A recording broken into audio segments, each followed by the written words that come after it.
বিহালীত আদিবাসী ছাত্ৰ সন্থাৰ প্ৰতিবাদী কাৰ্যসূচী বিহালী সমাজেৰা আয়ুক্ত কাৰ্যালয়ৰ সন্মুখত প্ৰতিবাদ নিৰপৰাধী যুৱকক আটক কৰাৰ বিৰোধ কৰি এই প্ৰতিবাদী কাৰ্যসূচী গ্ৰহণ কৰা হৈছে। ধৰ্ষণৰ অভিযোগত আটক ফিলিম দাং নামৰ যুৱকজনক আৰু যুৱকজনক বিনা চৰ্তে মুকলি কৰি দিয়াৰ দাবী উত্থাপন কৰিছে প্ৰতিবাদকাৰীসকলে। আয়ুক্ত মহোদয়, আমাৰ সাংবাদিক দাদা বন্ধুসকল, আজি স্মাৰক পত্ৰ এখন দিছে। আমাক তাত বহুতখিনি কথা লিখা আছে। তাৰে আপোনালোকে গম পাই যে অলপ দিন আগত আমাৰ মূল অভিযুক্ত যোনজন মেইন একিউজ আছে তাক ধৰা হৈছে।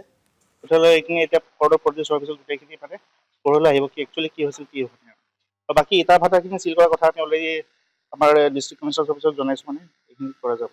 আৰু নিৰপৰাধী যিজন যুৱক আচলতে বৰ্তমান সময়ত জেলত আছে, তেখেতক মুকলি কৰি দিয়াৰ দাবী এইখিনিও বিবেচনা হ'ব। তাৰপিছত কোৰ্টে যি ডিচিজন হ'ব সেইমতে কৰা যাব। আচলতে যিজন অপৰাধীক জেলত নপঠাই, যিজন নিৰ্দোষী ফিলিপ ডাং নামৰ যিজন ব্যক্তি, তাকহে আচলতে পুলিচে দোষী সজাই পেলাই জেল হাজতলৈ প্ৰেৰণ কৰিছে।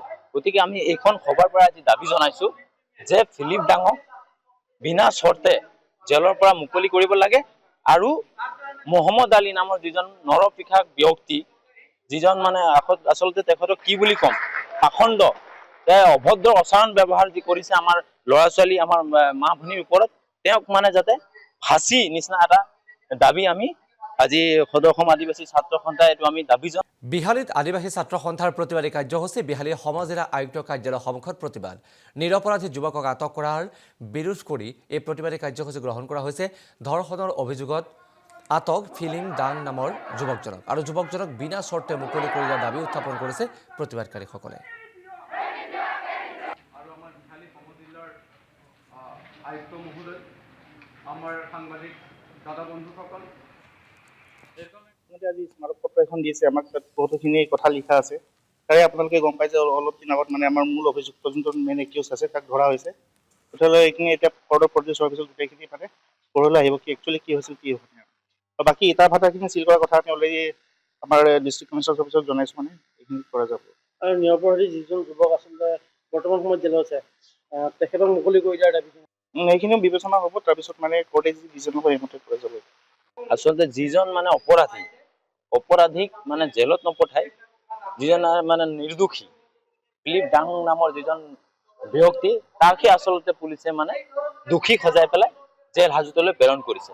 গতিকে আমি এইখন সভাৰ পৰা আজি দাবী জনাইছো যে ফিলিপ ডাঙক বিনা চৰ্তে জেলৰ পৰা মুকলি কৰিব লাগে আৰু মহম্মদ আলী নামৰ যিজন নৰপিশাচ ব্যক্তি, যিজন আচলতে তেখেতক কি বুলি ক'ম, পাখণ্ড অভদ্ৰ আচৰণ ব্যৱহাৰ যি কৰিছে আমাৰ ল'ৰা ছোৱালী, আমাৰ মা ভনীৰ ওপৰত, তেওঁক যাতে ফাঁচি নিচিনা এটা দাবী আমি আজি সদৌ অসম আদিবাসী ছাত্ৰ সন্থাই এইটো আমি দাবী জনাওঁ। বিহালীত আদিবাসী ছাত্ৰ সন্থাৰ প্ৰতিবাদী কাৰ্যসূচী বিহালী সমাজেৰা আয়ুক্ত কাৰ্যালয়ৰ সন্মুখত প্ৰতিবাদ নিৰপৰাধী যুৱকক আটক কৰাৰ বিৰোধ কৰি এই প্ৰতিবাদী কাৰ্যসূচী গ্ৰহণ কৰা হৈছে।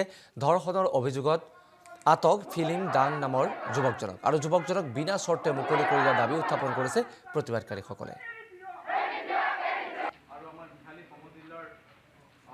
আয়ুক্ত মহোদয়, আমাৰ সাংবাদিক দাদা বন্ধুসকল, আজি স্মাৰক পত্ৰ এখন দিছে। আমাক তাত বহুতখিনি কথা লিখা আছে। তাৰে আপোনালোকে গম পাই যে অলপ দিন আগত আমাৰ মূল অভিযুক্ত যোনজন মেইন একিউজ আছে তাক ধৰা হৈছে। মুঠতে এইখিনি এতিয়া ফৰ্ডৰ প্ৰডিউচ হোৱাৰ পিছত গোটেইখিনি ঘৰলৈ আহিব কি একচুৱেলি কি হৈছিল কি হোৱা নাই। বাকী ইটা ভাটাখিনি চিল কৰাৰ কথা আমি অলৰেডি আমাৰ ডিষ্ট্ৰিক্ট কমিশ্যনাৰ অফিচত জনাইছোঁ, এইখিনি কৰা যাব।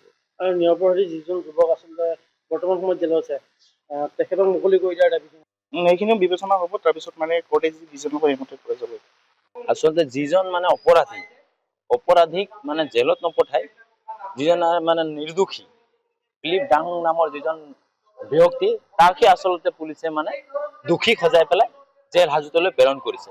গতিকে আমি এইখন সভাৰ পৰা আজি দাবী জনাইছো যে ফিলিপ ডাঙক বিনা চৰ্তে জেলৰ পৰা মুকলি কৰিব লাগে আৰু মহম্মদ আলী নামৰ যিজন নৰপিশাচ ব্যক্তি, যিজন আচলতে তেখেতক কি বুলি ক'ম, পাখণ্ড অভদ্ৰ আচৰণ ব্যৱহাৰ যি কৰিছে আমাৰ ল'ৰা ছোৱালী, আমাৰ মা ভনীৰ ওপৰত, তেওঁক যাতে ফাঁচি নিচিনা এটা দাবী আমি আজি সদৌ অসম আদিবাসী ছাত্ৰ সন্থাই এইটো আমি দাবী জনাওঁ।